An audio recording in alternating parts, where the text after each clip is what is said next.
Dr. Jerry Bergman is with me. Dr. Bergman, how good to have you with us. Thank you. Dr. Bergman is one of our most credentialed guests, having 2 PhDs and a half a dozen master's degrees in various areas of science.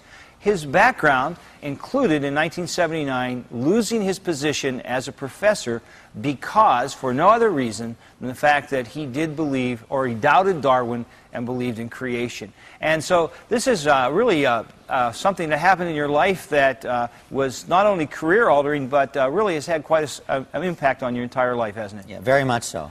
And one of the results of that is a book that the name of our show today, Persuaded by the Evidence, is also the title of this book, Persuaded by the Evidence, same title that you and Doug Sharp have written together. And tell us just a little bit about this book. Well, the book basically summarizes accounts of why people became creationists. And one thing I focused on was the fact that so many people believe that creationists are, well, they're born that way, or they're raised that way, and that's why they're creationists. And we wanted to show that many people became creationists because of the scientific evidence. In fact, many people in the book, including myself, became creationists by the evidence, not because we were raised this way. And this is why I titled the book, Persuaded by the Evidence. It's very important because the other side is always saying that we are so blinded by our superstition and our religion that we are unable and incapable of objectively looking at science, and this certainly refutes that, doesn't it? Yes, it does, and that was one of the purposes of the book, because most people in the book have PhDs in science, and many are practicing scientists. Right. Well, now, you have a quote up here from Ernst Mayr, a zoologist at Harvard. I would love for you to talk to us about Ernst for a little bit. Okay, let me just read exactly what he said, and this was a strong motivation for writing the book. One of the most influential evolutionary biologists of our time was Ernst Mayr, who was, of course, professor at Harvard. And he said that, quote, no educated person any longer questions the validity of evolution, which we now know to be a simple fact. And he's been claiming this, by the way, for over 40 years. In 1967, he said, evolution is accepted by every scientist, he says. And for this reason, it is no longer necessary to enumerate painstakingly the proofs for evolution. Now, when I read this, I thought, gee, I know many PhD-level scientists that do not accept evolution as we defined it. And in fact, I started to make a list of these scientists, and I ended up with over 3,000, and this is my list here. You can see it's pretty extensive. Yeah, I'm just looking at a page, and every name on this page has a PhD after it almost. I think there's maybe one there that's a DDS, whatever that means. But it's PhD after PhD. And, you know, it's interesting that you've assembled 3,000 names of creation scientists, particularly in light of some of the other shows we've done that have talked about the tremendous persecution that sometimes scientists have to go through when it's discovered that they're a creationist. Yeah, that's a very good point. I would have had many more names, but I did not add names to this list unless they were public.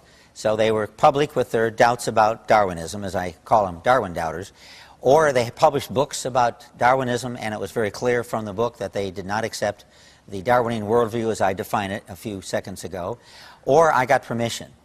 And there are many I would have loved to add to the book, but certainly I couldn't because it would have been at their peril. Right. And in fact, when I came out with the first edition, I did have 3 people write me and say, better get my name off there. I don't have tenure yet. I had actually several professors from Ivy League schools who said, please get my name off there. I don't have tenure yet. So when I get tenure, I'll come out of the closet, but not until then. So I took their names off right away. A couple of things come to mind when you say that. First of all, I wonder how big a list we could make if we had God's knowledge, how many more PhDs there would be that were creation scientists if they hadn't been persecuted and if there hadn't been prejudice against them because of their faith. And that shouldn't be happening in this country. But secondly, there's a hopeful side to that. I think there are more folks out there who are creationists than maybe Ernst Mayr would ever even suspect. Oh yeah, many more. Now, many of these are Muslims and other faiths. They're not all Christians. But nonetheless, when you look at the 3 so-called people of the book, Christians, Muslims, and the Jews, there is an enormous number of people that simply don't buy into evolution. All right, enough about Ernst Mayr. Let's talk a little bit about his definition of of evolution. Can we do that? Okay, and the way I define it, some people say, no, no, no, that's not right. So let's use Ernst Mayer's definition of evolution. By the way, he lived to be 99, and he wrote several books in his last decade of life, and he just died recently, so he's not listening to this program now. Okay, well, he can't tune in. Anyways, he defined evolution, he calls this Darwinism, which is actually the term I often use. He calls this Darwinism, and this is his definition. Quote, all supernatural phenomena and causations. The theory of evolution by natural selection explains the adaptiveness and diversity of the world solely materialistically. It no longer requires God as creator or designer. So he's specifically saying that the existence of all life, in fact, the existence of everything, is due to purely natural causes. There's no need to invoke God or any supernatural intelligence at all in anything in what we see around us, living and non-living. You know, this is an incredible definition, because I grew up for 25 years. I was a pastor in the United Methodist Church, and I would say it's probably the majority of the pastors in the United Methodist Church. One of the tunes that they love to sing is the compatibility between evolution and Christianity. But I think that the people who are really defining Darwinism or evolution, they must chuckle at those folks. I think they are allies that they maybe have with them but don't hold in very high regard, because they're saying that what evolution is about is that there is neither a need for God or a God, which is totally incompatible with for a Christ follower, in my opinion. Right, that's true. In fact, when I was an atheist, we used to often call these, what they call theistic evolutionists, useful idiots. Is that right? That would be what they would call them. And that term was heard over and over again, and they felt they're useful for now. Once we convince the world of the truth of Darwinism, as Ernst Mayr defines it, then there will be no need for religion, and they, in essence, are digging their own grave. So what was your goal in writing the book? Besides to show that there are many people who accepted creation because of the evidence, I also find exploration of the evidence helps solidify the position that indeed creation is supported by the scientific evidence. And some were theistic evolutionists who became creationists because of their study of the evidence. But one of my goals was so much scientific evidence out there in support of creationism, and this evidence was, well, it's hard to convey to the common people. And so I wanted to write a book that would be easy to understand by the common people. A readable human interest story of creationists who have accepted creation based on evidence. It's not that their faith said, well, this is what I have to believe about evolution. It's that the evidence of science brought them to believe in creation. Right, and many stressed very strongly that I would not be a Christian today if it was not for my study of evolution and my realization that evolution is not supportable by the science, and therefore they became creationists, and then they became Christians. Do you think it takes more faith to be an atheist than it does to be a Christian? Oh, clearly. And in fact, there's a book written by Norm Geisler, who you know personally, and he wrote a book titled, I Don't Have Enough Faith to Be an Atheist. And he shows that indeed it takes more faith to be an atheist than it does to be a creationist. It does, because you have to get something from nothing. That's right. You were an atheist at one point. Let's talk about your own personal journey before we talk about these other guys. Well, the first thing I looked at when I was questioning my atheism, and I began to question atheism for a number of reasons. One reason was a lot of the scholarship that atheists did, I realized through a lot of reading, was just not valid. Like the claims about Galileo and Bruno, and the claims that the church executed many scientists because of their science. I realized that these claims were just not true. They're just false. And so I became disillusioned with atheist scholarship. And the next step was, indeed, is there any evidence for evolution? Because a major reason why many people are atheists is because they are convinced we do not need a creator to account for the origin of life and the universe. And so this is a foundational doctrine of atheism. And so I decided, well, if this is not true, indeed, if evolution is not valid, then that negates the main reason why many people are atheists. And so then that forced me to look into creationism first and then Christianity later. I was fascinated by the chapter in the book on your own personal walk to learn that you grew up with a mother who was a Jehovah's Witness and a father that was an atheist. So I saw both extremes. And you did, and yet you essentially rejected both in favor of what you came to see as the truth. Right. That's true. Okay, that's wonderful. Well, I think you're an incredible example because most of our folks think that we have to be a Christian so we hold on to creationism. And I think stories of folks like you, who it was the science of creation that eventually brought you to Christ, is tremendous. Why don't you go up to the board and talk to us about some of the others in the book as well? First, I should mention that some of these people in the book were reared Christians. Yes? But they held on to their conclusions due to the evidence. So the evidence was important, even in these cases. And my own conclusion is, I should mention, and the conclusion that I used in writing the book was, evolution, which I define again as molecules to man, never happened, could never have happened, and this is based on science, not on religion. This is a very common misconception. People assume that people are creationists because of religion. And in my case, I found many, and most in the book actually, held on or became creationists because of science, not because of religion. And example is, we can see this progression here, which, by the way, I just recently wrote an article about, but this is commonly presented. And when you study this, you find that these are either faked, or they are distorted, or the evidence is very unpersuasive for what they call a monkey or primate to man. Of course, actually, they stress that man has a common ancestor with apes. Man did not descend from apes. But that's a minor point. And another concern, and this comes out in the book, is that dogmatic evolution, I find, is interfering with science. That's fascinating. It's going to keep us from the advancements we need to make. Right, because you are looking at the world with very distorted glasses. You're not looking at what's there, but you're looking at what you want to see there. So we're not dealing with reality. Right, right. And there are many examples of blinders. And I stress you must look at the evidence only, and this is why, of course, we use the title that we did for the book. And you must not force the facts into an evolutionary interpretation. And this all too often is done. And I could give several examples, but probably one of the most familiar to me is pseudogenes and junk DNA. It was said for a long time, in fact, I remember discussions that I got into with colleagues. They said, Bergman, this DNA is junk, like 95% of the DNA is junk. It has no function. And I say, we can't say that. All we can say now is we don't know that it has a function. And they said, no, look, you cut it out. Introns are removed from the gene, and they're not used, they're not transcribed, they're not translated. Therefore, they are junk DNA. They have no function. And over I argue with colleagues about this. Now it's widely recognized that much, if not most, possibly almost all of this so-called junk DNA now we know has a function. Much of it has a regulatory function. That's amazing to me. I think today DNA is held in such regard that to think that it wasn't that many years ago it was regarded as junk is kind of scary. Yeah. And I've seen what creationists were arguing for many years has been to some degree, if not to a large degree, vindicated.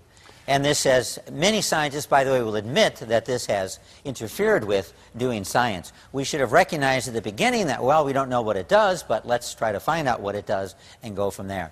Well, some examples in the book. Dwayne Gish, his story of his life. He went to University of California, Berkeley. And most people, I didn't really know much about his background until he did a chapter for the book. He was, for many years, was one of the most well-known creation scientists. He's retired now, but he did his work in biochemistry at Berkeley, University of California, Berkeley. He also was a researcher for Cornell and industry for a number of years.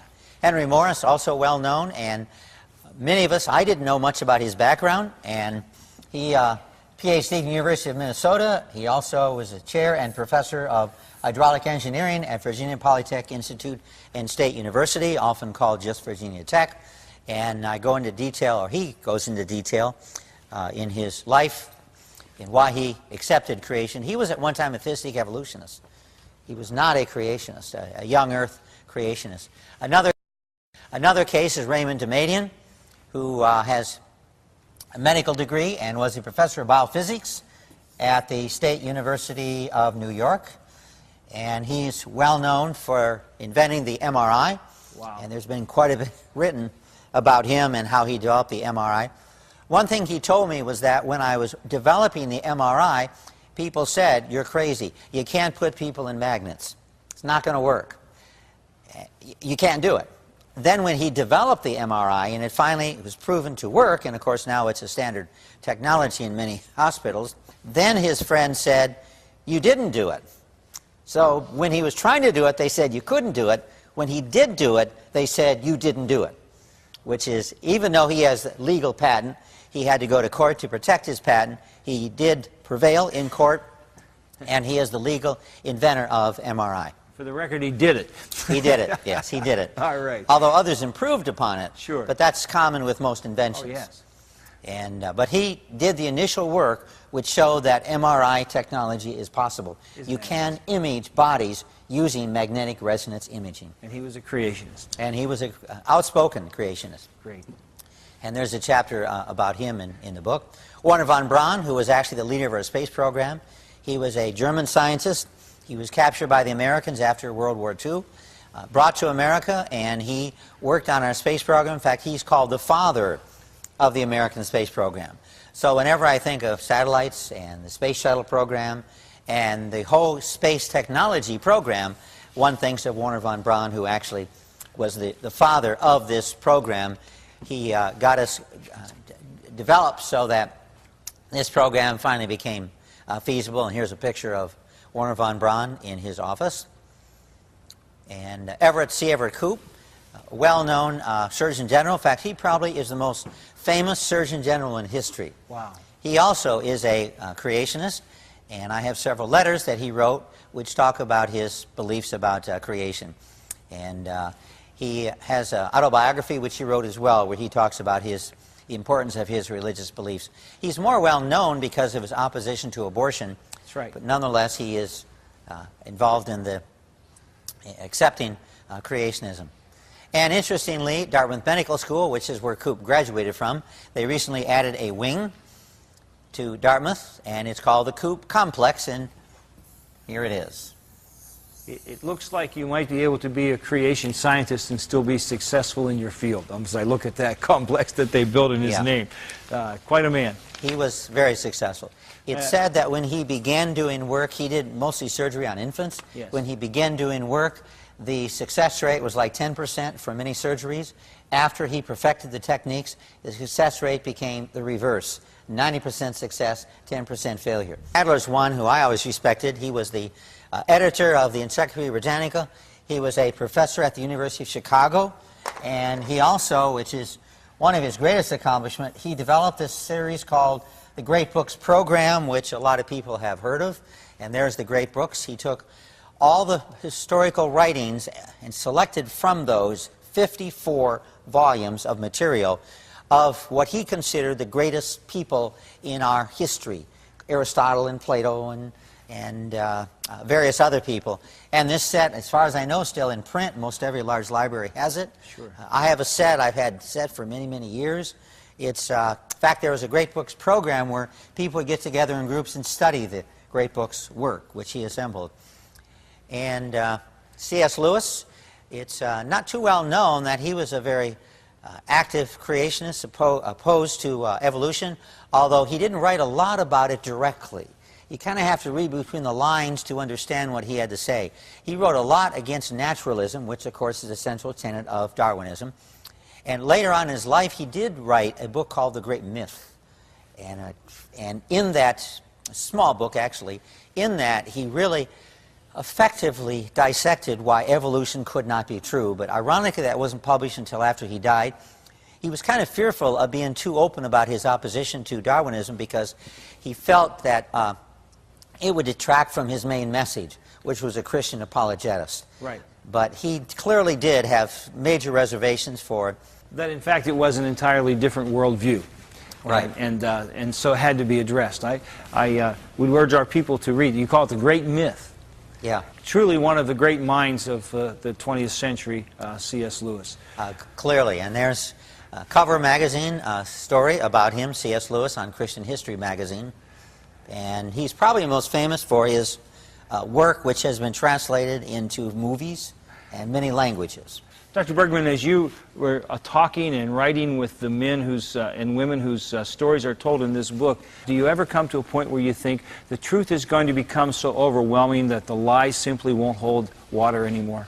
It seems that way if you're willing to look at the reality, if you're willing to study and read what people have said and what we found through science about reality. And the truth will prevail. Irreducible complexity is the idea that in order for something to function, it must have a certain minimum number of parts. A good example would be a human being. For a human being to function, it must have, absolutely must have, at least part of the brain. It must have a heart to circulate blood. It must have a certain level of blood. Must have certain organs so it can obtain nutrition, etc. So therefore, you can only reduce a human being so far before it no longer is alive. And that, of course, causes death. And we find when we look at the world that just about everything is irreducibly complex. And I should mention, this does not mean that one cannot remove a part. It's often assumed that irreducible complexity means you cannot remove a certain part. It says there's a certain minimum number of parts that is necessary in order for something to function. I conclude that everything is irreducibly complex except what they call the fundamental particles. One set is called quarks. And you may not be aware of that, but there are 6 basic kinds of quarks. There's top, bottom, strange, charmed, and up and down. Those are the 6 kinds of quarks. So they are fundamental particles. As far as we know, quarks cannot be reduced farther. That's it. And the next one is leptons. And leptons we're probably more familiar with. There's electrons, neutrinos, at least electrons we're familiar with, tau neutrinos and muon neutrinos and so on. By the way, quarks are assembled to produce things like protons and neutrons. Protons are 2 up quarks and a down quark produces a proton. And 2 down quarks and an up quark produces a neutron. And then there are bosons. An example of bosons would be photons and gravitons. Everything in the universe is made out of these fundamental particles. And a common example is a mousetrap.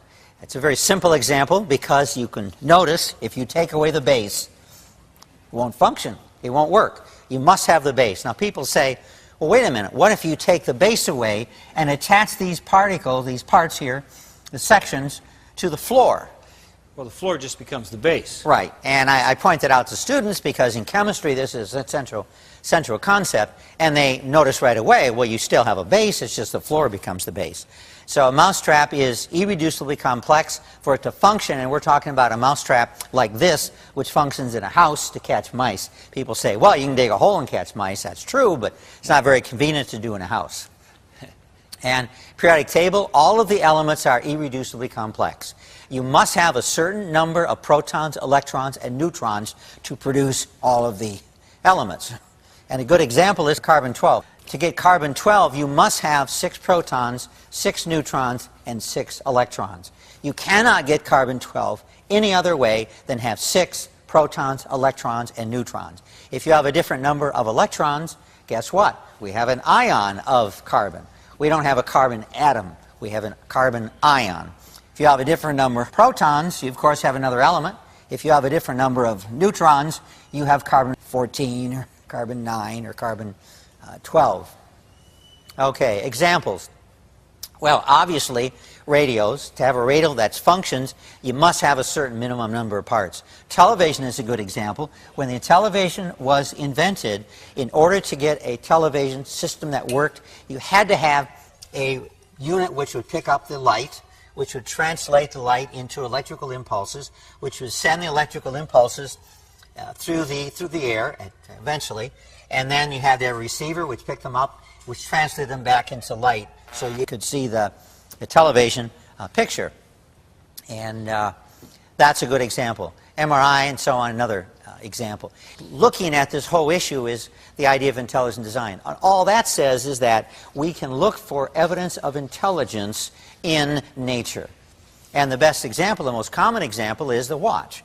The watch obviously was intelligently designed because, well, we can see the intricacy, the interconnectedness, and it's also irreducibly complex because if we remove a couple of these gears, it's not going to work. It's not going to function. And this is a good example. We're going now into a bacterium, and now we're going into the wall. This is the wall of the bacteria here. And now you can see parts are being built around it. And these parts have to be manufactured somewhere else. They have to be shipped to the work site. They have to be assembled in the right place at the right time. And they have to be put together so they stay together. You can't just lay them down. Slow down and tell me that again. That was a bacteria, and in its wall, what's being built? This is a bacteria flagellum which is being built. Okay. And you'll notice there's lots of parts here. Yes. All of which have to be available, produced at the right time, at the right place, shipped to the right place, and eventually, of course, we end up with this bacteria flagellum. This right here is a jig to make sure these parts are assembled properly. And then this jig is left, it's moved out. Another jig is put in its place. And you'll see the other jig come in here in a second. Here we go. And this jig then allows the last part of it to be assembled properly. There we go. And eventually, it becomes longer, and we have the bacteria flagellum. And there we can see this is the bacteria body itself. In this case, we have, it looks like four flagellum, which allows the bacteria to move around, kind of like a tail. And here we can see how the flagellum itself is built up. Now, it looks pretty simple, but it's pretty complex. It is pretty complex. And these are the parts. You can see this is D0, D1, D2, D3. These all have to be manufactured at the right place, assembled at the right time, and once they're assembled, then it, of course, functions as a movable, flexible tail, which you can see here in a second again. I've often wanted students to make a model of this. You could assemble it without glue, and this whole thing would function. And here you can see in more detail the jig. And we can see then the bacteria flagellum. All the parts are named, so we know what they are. And these have all been studied individually. And we can then look at how it is assembled and how it functions. That's amazing. The complexity of that is absolutely amazing. They call it a protein motor. And here you can see more details, the same thing. And this right here, this bacteria, this is E. coli, and this has a single bacteria flagellum. And there you can see more details. When one looks at this, it looks like it was designed and built. Looks like it was manufactured. Engineered and then designed and built. Engineered, right. Yeah. And this has caused a lot of people to just be amazed at the design and the intricacy of even in bacteria. And this is an actual photograph, a transmission electron microscopy photograph of the bacteria flagellum. So we can see indeed that these drawings, which previous were drawings, the drawings are fairly accurate in showing actually the detail that exists in the bacteria flagellum. It really does. That's amazing. Yep. And another example is the Helicobacter pylori, which causes ulcers, also is a flagellated bacterium. And the bacteria motor, when we examine it in detail, we find it's again very complex. It has protein rings, it has inner and outer membranes, it has stators, rotors, and many parts which we're familiar with. In fact, the rotor alone can operate at 6,000 to 17,000 RPMs, and it can stop almost instantaneously and reverse itself. So there's a motor on this, helping with the words, flagellum. That, in other words, this little motor comes out of the back of a bacteria. Right. It must be so minuscule. We must be multiplying that thousands and thousands of times. It's a nano machine, right. And it lives inside of you. Of our body, right. And E. coli. and it can motor around inside your fluids? It spins around, and it's able to locomote wherever it goes for various reasons. And it's made of dozens and dozens of parts. Yeah, quite a few parts. And how do evolutionists explain this? Co-option. Well, they basically say that some other structure, such as a type 4 pili, or a type 2 secretory apparatus, or a type 3 secretory apparatus, this is most commonly used to explain it. And they say that this co-opted or utilized other parts from other systems in order to build this. So in other words, this was here, and it evolved by borrowing parts from other parts of the bacteria and therefore assembled these. The problem with that is, though, is that really is an engineering concept. Co-option. Well, they basically say that some other structure, such as a type 4 pili, or a type 2 secretory apparatus, or a type 3 secretory apparatus, this is most commonly used to explain it. And they say that this co-opted or utilized other parts from other systems in order to build this. So in other words, this was here, and it evolved by borrowing parts from other parts of the bacteria and therefore assembled these. The problem with that is, though, is that really is an engineering concept. When engineers build something, they often don't produce parts from scratch. They look in catalogs and see what parts will fit, buy these parts, and then utilize these in order to engineer what they're trying to. For example, microswitches. There are catalogs which have thousands of microswitches, and when you need a microswitch, basically what you do is look in the catalog and say, well, this one will fit. But that is done by intelligence. That's done by design. You look for what works for your system, say, up, this one will work, we'll order so many from the company, we'll utilize them in our experimental models, and if it works appropriately, then we will order these for production. And the same thing is true here. Co-option must have intelligence. It must have a means of determining whether or not something works before indeed finally functions. But of course, Darwinists don't explain that way. They try to explain it that, well, parts were certainly ended up over here and it worked slightly better, and so those were selected, and so other parts end up over here. But we don't see any evidence of that in either bacteria or other animals. Parts are produced and put where they belong. They're not floating around, and they're not such where they can be, oh, well, let's see, let's use this part over here. There's no trial and error there. Everything is so precise. Right, it is. And we don't see any evidence of trial and error today. No. And my study of this indicates that trial and error does not explain it. Now, this is what Stephen Jay Gould would call a just so story, which is not based on facts, it's based on somebody sitting down and saying, well, I think this might work. It's based on thoughts, on ideas. And another problem, too, that co-option has is, where did the parts come from in the first place? Co-option just says that these parts were utilized in order to produce the flagellum, but that doesn't explain where they came from. So we still have that to explain in order to utilize co-option as an explanation.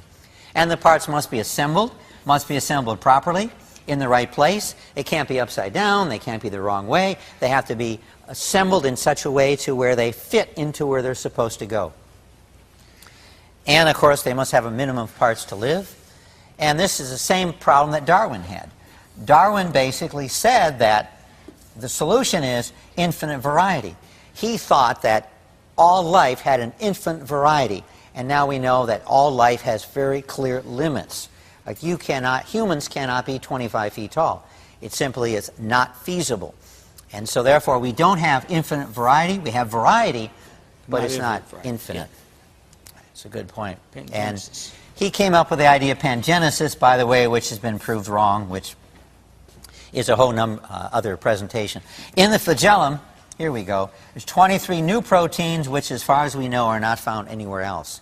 So the idea of co-option, well, where do these 23 proteins come from? So you couldn't borrow them because they don't exist anywhere else. So actually there is a documentable fact that they can't be borrowed. Right. Because they are nowhere else. Well, some are borrowed, some are borrowed, but there are found. 23 that have to be produced in that cell. Right, and are not found anywhere else. And about 70 specified proteins are needed for it to function. It takes 70 different proteins. 70 different proteins. Perfectly assembled in the right order and in the right space in order for this to work. If you have too many of these proteins, you have a problem. You have too few, you have a problem. You have to have close to the right number or very close to the right number, and they have to be assembled at the right place, at the right time, in the right amount before it functions.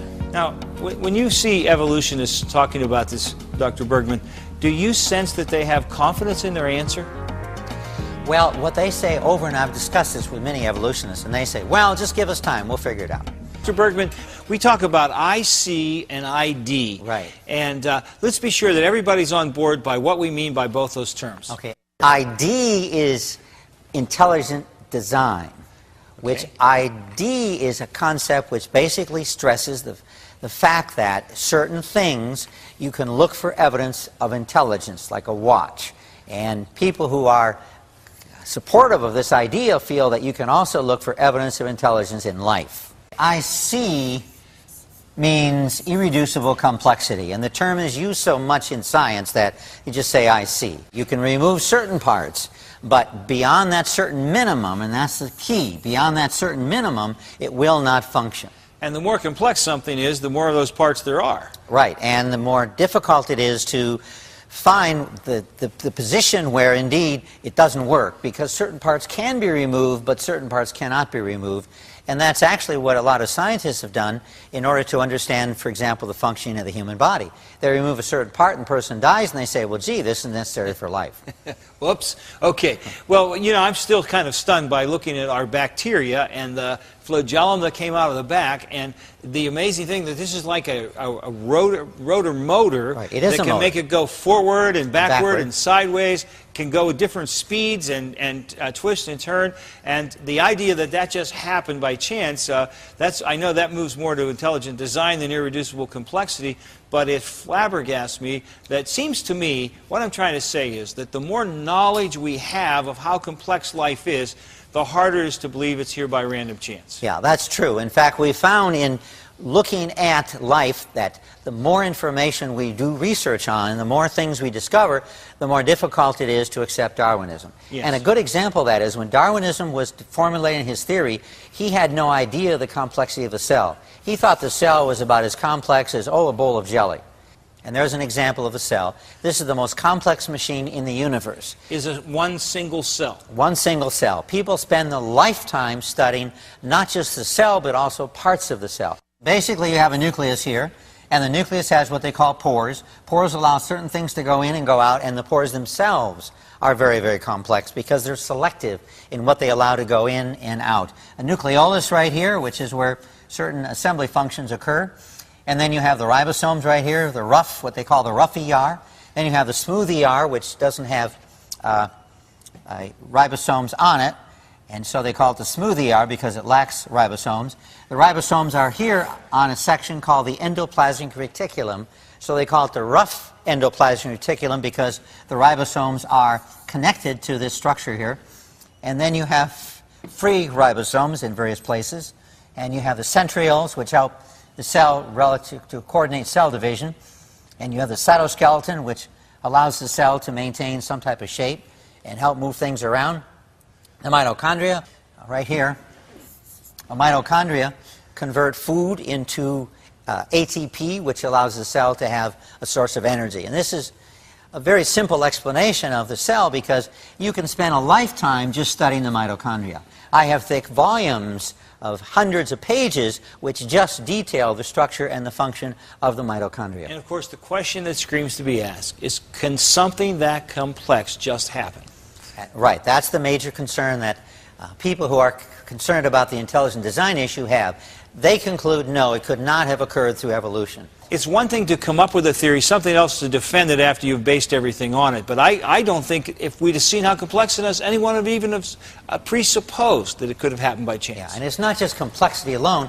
We're talking about design complexity. That's right. Or complexity that is not just a lot of stuff together, but stuff that is obviously there for a purpose. It's not just building it, it's engineering it. Right. Yes. And here's a good example. This is kinesion, this little guy here.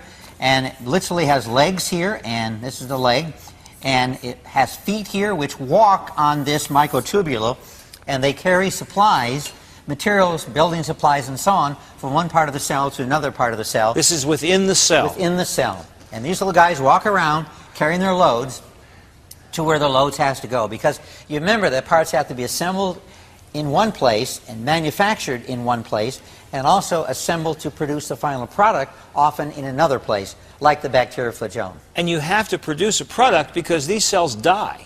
Right. If there's continually replacement of all the parts of a cell, this goes on 24 hours a day. So it isn't just that a cell dies, but parts of it have to constantly be replaced. Right.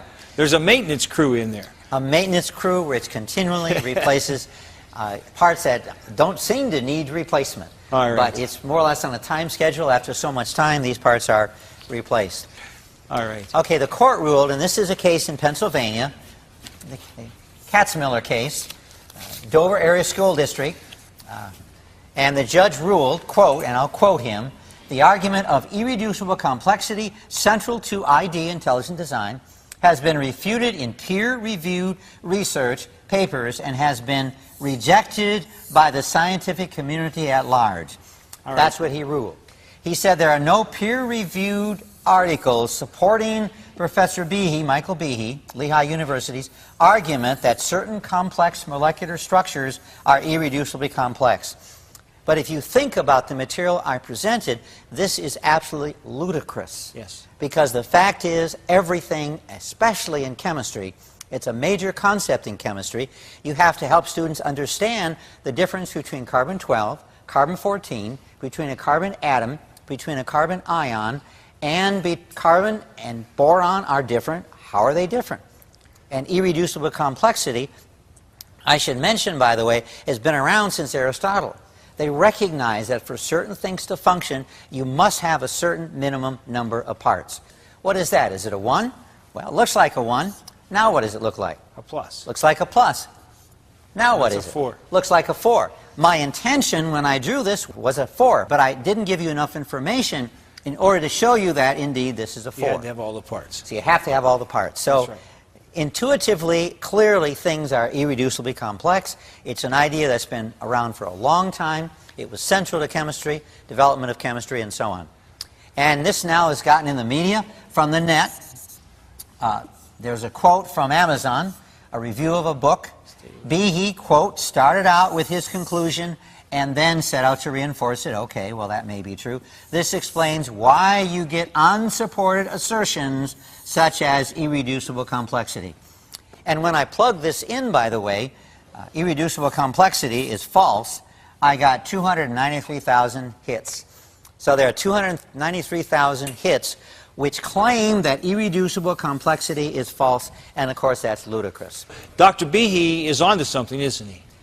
Oh, I think he is. He's pointed out something which Darwinists find very embarrassing, and therefore they try to discredit him by name-calling, but I think they must recognize that this concept is valid, it's scientific, it's supportable, and calling him names seems to be the main way they try to refute the argument. How long can we do that before the truth's exposed? Court decisions like Judge Jones, I think that's going to set back science for a while, because people say, well, nothing's irreducibly complex without really thinking about it.